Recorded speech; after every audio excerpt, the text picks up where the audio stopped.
Saat kamu bekerja, lalu merasakan ada ketidaknyamanan,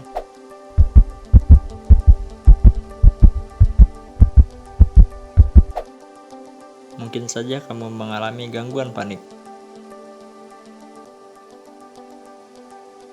Panik merupakan pemikiran-pemikiran cemas yang terjadi di otak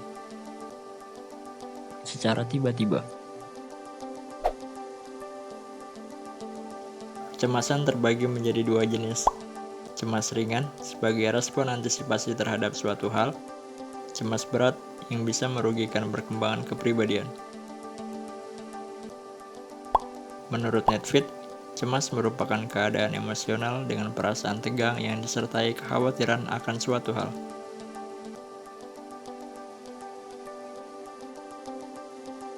Panik bisa saja muncul saat kamu bekerja di rumah, saat mengemudi, bahkan saat berbelanja.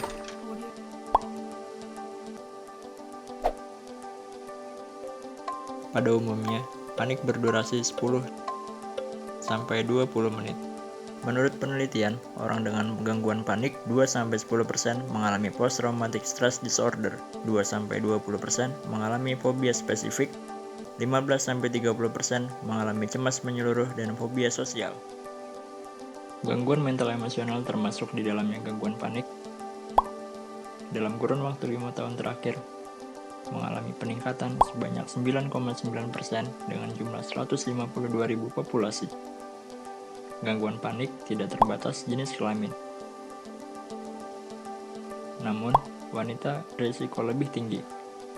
Rata-rata pengidap gangguan panik berusia 20-25 tahun.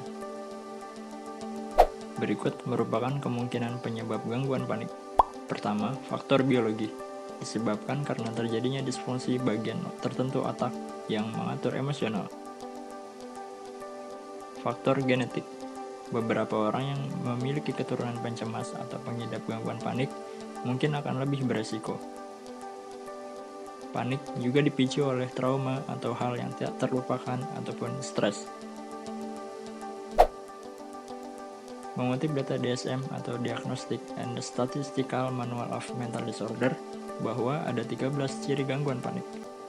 Berikut 5 ciri yang relatif sering dikeluhkan. Pertama, pusing atau sakit kepala. Kedua, mual atau sakit pada bagian perut. Ketiga, berkeringat berlebih. Keempat, jantung berdebar-debar. Kelima, berpikiran takut mati. Akibat yang ditimbulkan gangguan panik diantaranya selalu khawatir akan ada penyakit yang mengancam jiwa atau fungsi mental yang terganggu. Kedua, masalah sosial, takut dihakimi karena gejala atau ciri panik yang terlihat. Ketiga, selalu memikirkan skenario terburuk untuk antisipasi gangguan panik. Bila dirasa tidak nyaman, segeralah pergi ke pusat kesehatan terdekat untuk temui psikiater.